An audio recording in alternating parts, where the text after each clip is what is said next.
Assalamualaikum warahmatullahi wabarakatuh. Apa kabar sobat muslim?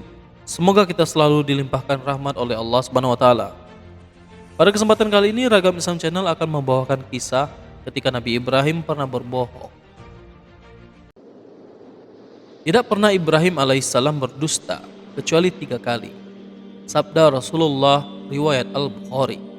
Sang Khalilullah juga mengakuinya saat manusia bertanya meminta syafaat dari beliau.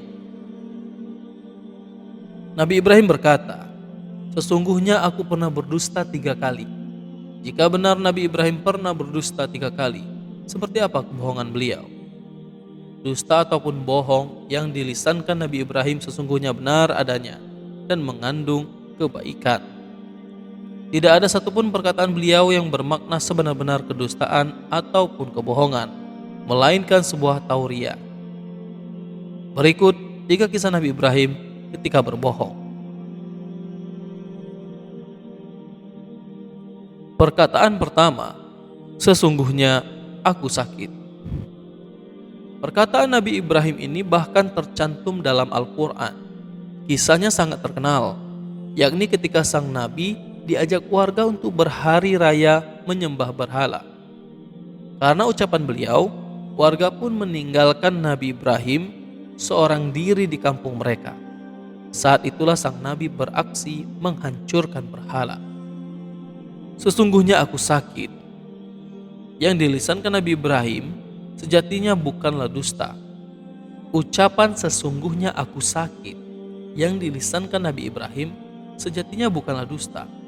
Yang dimaksud Khalilullah dengan sakit bukanlah sakit fisik melainkan jiwa.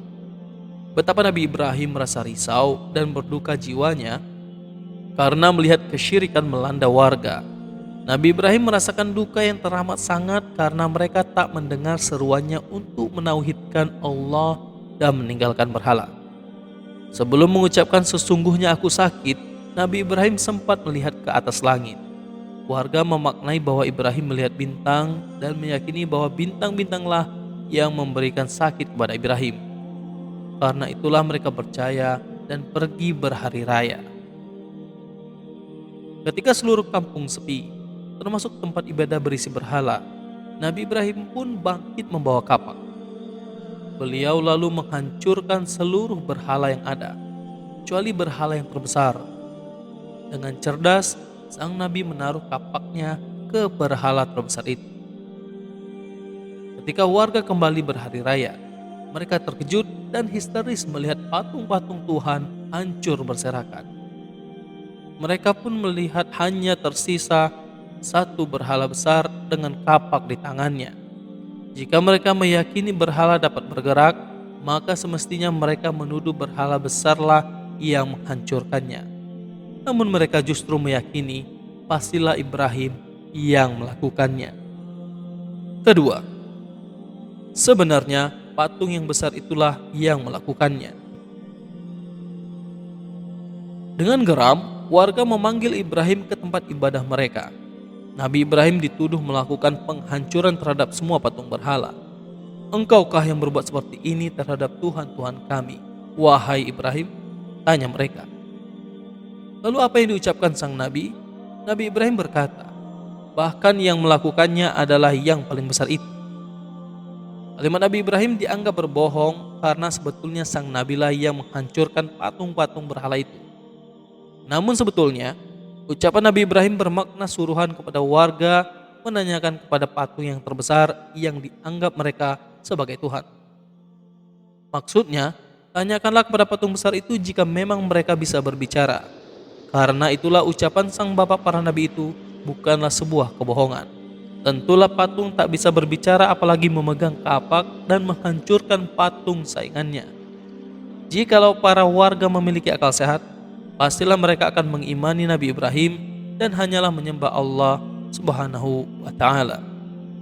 Namun hati mereka telah mati dan buta hingga tak melihat kebenaran. Sebaliknya, mereka justru menyeret Nabi Ibrahim ke dalam kobaran api yang menjilat-jilat.